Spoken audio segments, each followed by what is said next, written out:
Welcome students. अपने पिछले video में मैंने आप लोगों को कोडेड्स के जनरल कैरेक्टर्स के बारे में बताया था, उनका इंट्रोडक्शन बताया था। आज के इस टॉपिक में हम पढ़ेंगे कोडेड्स और नॉन कोडेड्स में डिफरेंस क्या क्या होते हैं। तो देखिए, सबसे पहला डिफरेंस ये है कि कोडेड्स की लाइफ साइकिल की किसी न किसी स्टेज में क्या पाई जाती है, नोटोकोड पाई जाती है। कोडेड्स की जो लाइफ साइकिल होती है, उनके जीवन की किसी न किसी अवस्था में क्या पाई जाएगी, नोटोकोड पाई जाएगी। मैं यहाँ पर मार्क लगा लेता हूँ। नेक्स्ट कि नॉन कोडेड्स में ये क्या होती है, एब्सेंट होती है।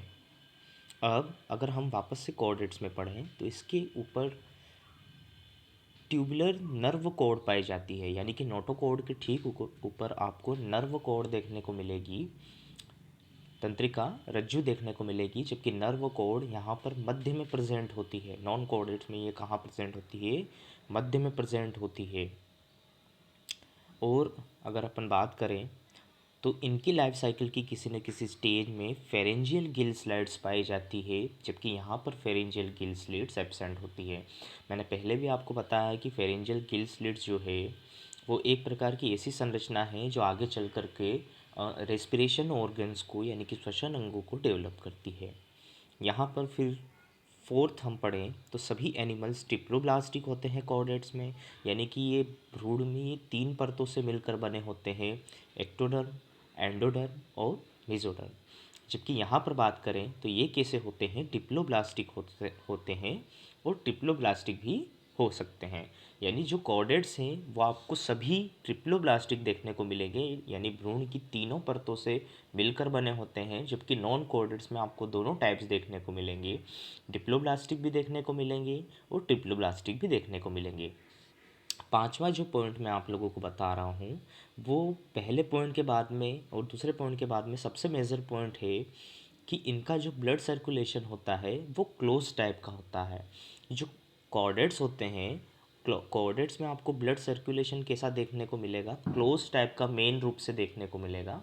कुछ ऐसे होते हैं जिनमें ओपन टाइप का भी देखने को मिल सकता है, जैसे प्रिमिटिव प्रकार के कॉर्डेट्स होते हैं। आगे चल कर के जब हम क्लास डिस्कस करेंगे सेफेलोकॉर्डेटा और यूरोकॉर्डेटा, तो ये कुछ ऐसे प्रिमिटिव प्रकार के यानी प्रारंभिक प्रकार के कशेरुकी हैं जिनमें सर्कुलेशन सिस्टम कैसा होता है, ओपन टाइप का होता है। अदरवाइज़ आपको 90% से ज़्यादा यहाँ पर closed circulation system blood type देखने को मिल जाएगा। नॉन कोडेट्स की बात करें तो यहाँ पर ज़्यादातर एनिमल्स में ब्लड वेस्कुलर सिस्टम कैसा होता है, ओपन टाइप का होता है, जबकि कुछ में ही ये क्लोज टाइप का हो सकता है। ओपन टाइप और क्लोज्ड टाइप सर्कुलेशन सिस्टम में आपको बता दूं कि ओपन टाइप सर्कुलेशन सिस्टम वो होता है जिसमें जो ब्लड है वो किसी भी नसों के द्वारा या ट्यूब्स के द्वारा ना बहे, और क्लोज्ड सर्कुलेशन सिस्टम में ऐसा होता है कि ब्लड नसों के द्वारा बहता है, ट्यूब्स के द्वारा बहता है। जो कॉर्डेट्स होते हैं उनमें रीजनरेटिव कैपेसिटी कैसी होती है, ऑलमोस्ट एब्सेंट होती है, या यूँ कह लो कि उनमें पुनर्जनन क्षमता कैसी होती है, बहुत ही कम विकसित होती है। जबकि नॉन कॉर्डेट्स में रीजनरेशन की कैपेसिटी बहुत ज़्यादा पाई जाती है। कॉर्डेट्स कोल्ड ब्लडेड और वार्म ब्लडेड दोनों टाइप के हो सकते हैं, यानी कि ये ठंडे खून वाले और गर्म खून वाले दोनों हो सकते हैं। आगे जब हमारा बीएससी सेकंड ईयर में थर्मो रेगुलेशन का टॉपिक आएगा तो हम इसे डिटेल में पढ़ेंगे। अभी मैं आपको बता देता हूँ कि कोल्ड ब्लडेड एनिमल वो होते हैं जो अपने बॉडी के टेम्परेचर को मेंटेन करके नहीं रख सकते, जबकि वार्म ब्लडेड एनिमल्स वो होते हैं जो अपने बॉडी के टेम्परेचर को मेंटेन करके रख सकते हैं, जैसे मैमल्स। जो नॉन कोडेट्स होते हैं वो सभी कैसे होते हैं, कोल्ड ब्लडेड होते हैं, यानी अपने बॉडी के टेम्परेचर को मेंटेन करके नहीं रख सकते हैं। ये डायग्राम अब आप देख लीजिए। ये बेसिक डिफरेंस मैंने आपको कोडेट्स और नॉन कोडेट्स के बारे में बताया है। इसके बाद में हम ओरिजिन एंड एवोल्यूशन ऑफ कोडेट्स यानी कोडेट्स की उत्पत्ति और विकास के बारे में पढ़ेंगे। कुछ अलग अलग थ्योरीज हैं उनके बारे में भी चर्चा करेंगे। ठीक है, तो हमारा जो नेक्स्ट है टॉपिक वो है कॉर्डेट्स की उत्पत्ति और विकास कैसे हुआ।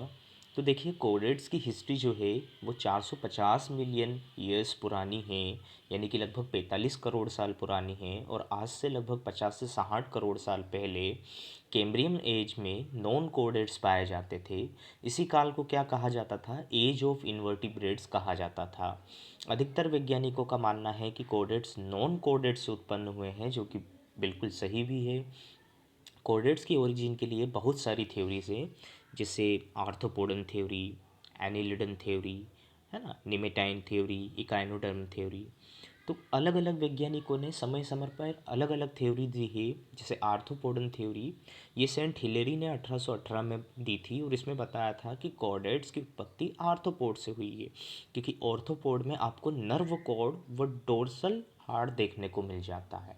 तो इसलिए उन्होंने क्या कहा था, ये देखिए यहाँ पर आर्थ्रोपोड्स में नर्व कॉर्ड और क्या देखने को मिलता है, डोर्सल टाइप हार्ट देखने को मिलता है। तो उन्होंने ये कहा था कि हो सकता है कि जो कॉर्डेट्स होते हैं वो आर्थ्रोपोड से विकसित हुए हों। नेक्स्ट एनिलिड थ्योरी है। तो सेम्पर 1875 ने ये बताया था कि एनिलिड्स और एंशियंट कॉर्डेट्स का उत्सर्जन तंत्र, यानी कि जो एक्सक्रीटरी सिस्टम होता है, उसमें समानता पाई जाती है, और दोनों की बॉडी कैसी होती है, सेगमेंटेड होती है। इसलिए उन्होंने ये माना था कि हो सकता है कि कॉर्डेट्स एनिलिड्स से पैदा हुए होंगे, क्योंकि एनिलिडा को भी आप देखोगे तो इसके जंतु भी आपको पिछले ईयर में आपने पढ़ा होगा, तो इसके जंतु भी आपको कैसे देखने को मिलेंगे, सेगमेंटेड देखने को मिलेंगे, यानी इनका शरीर खंडों में विभक्त होता है, सेगमेंट्स में बटा हुआ होता है, और साथ ही साथ इनका उत्सर्जन तंत्र में समानता होती है। उनके पास, हमारे पास भी किडनी में न्यूरॉन्स नहीं, सॉरी माफ़ कीजिएगा, नेफ्रॉन्स होते हैं, और एनिलिड्स के पास में नेफ्रिटिया होते हैं। तो ये समानता पाई जाती है। नेक्स्ट दो थ्योरी है, वो है एक निमेटाइन थ्योरी और एक है इकाइनोडर्म थ्योरी। तो हर्चेट के अकॉर्डिंग कॉर्डेट्स की उत्पत्ति निमेटाइन वर्म से हुई थी, यानी कि निमेटाइन जो है कीड़ों से हुई थी। कि इकाइनोडर्म थ्योरी में, इस थ्योरी के अकॉर्डिंग कॉर्डेट्स की उत्पत्ति इकाइनोडर्म से हुई, जब ओरिकुरेलिया लार्वा, यहाँ पर ध्यान से पढ़िएगा, जब ओरिकुलेरा लार्वा बिना मेटामॉर्फोसिस के, आपने पिछली कक्षा में पढ़ा होगा कि लार्वल स्टेजेस होती है, कुछ जानवरों में डेवलपमेंट की स्टेज होती है, और इनडायरेक्ट अगर हो तो उसमें लार्वा अवस्थाएँ पाई जाती है, और डायरेक्ट हो तो लार्वा अवस्थाएँ नहीं पाई जाती है। तो जब ओरिकुलेरा लार्वा बिना मेटामॉर्फोसिस के एम्फिओक्सस कॉर्डेट एनिमल में डेवलप हो गया, वहीं से कॉर्डेट्स की शुरुआत हुई थी। एम्फिओक्सिस हम आगे चर्चा करेंगे, ये एक प्रोटोकॉर्डेट है, यानी प्रारंभिक प्रकार का कशेरुकी है, और इसी के बारे में हम आगे के चैप्टर्स में पढ़ेंगे। तो आई होप आपको समझ में आया होगा। मैंने आज आपको कॉर्डेट्स नॉन कॉर्डेट्स के बीच में डिफरेंस बताया, इनकी उत्पत्ति कैसे हुई, ये अलग अलग थ्योरीज पे हमने चर्चा की। लेकिन कोई भी थ्योरीज से ये एकदम प्रूफ नहीं होता है, आज भी प्रूफ नहीं होता कि कॉर्डेट्स असल में आए कहाँ से होंगे।